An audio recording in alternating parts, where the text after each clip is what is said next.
Let's make some barbecue jerk chicken wings. Start with clean, dry chicken wings. I'm going to season the wings with jerk marinade, dried jerk seasoning. I'm going to add chicken bouillon powder, paprika, salt, and a little bit of oil just to bring everything together.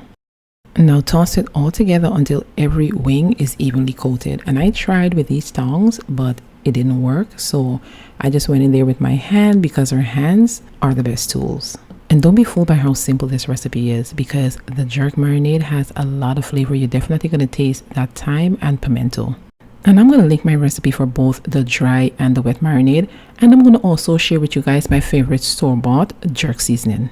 Now set this aside and let this marinade overnight. Next thing I'm going to do is to make the simple jerk glaze. Now I'm using my favorite barbecue sauce and I am just mixing that with honey. The sweetness from the barbecue sauce helps to balance the heat from the jerk seasoning. And I will have this full recipe linked in the video, so be sure to check that out. I'm using my air fryer for this recipe, but this can also be done on the grill. You can also do it in the oven. To get started, I am brushing the air fry basket with oil. Then I'm going to add the wings, and you need to add the wings in one layer. You don't want to crowd it because you do want the wings to be crispy.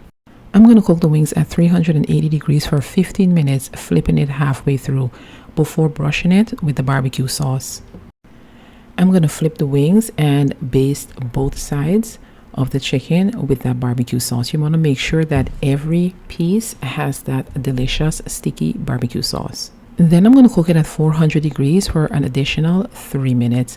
And I cook the wings in 2 batches. And that is it. And these wings are perfect for cookouts, game day, or anytime you crave a nice bold flavor. If you've enjoyed this recipe, give this video a thumbs up, subscribe, and check the description for the full recipe. See you guys in the next one.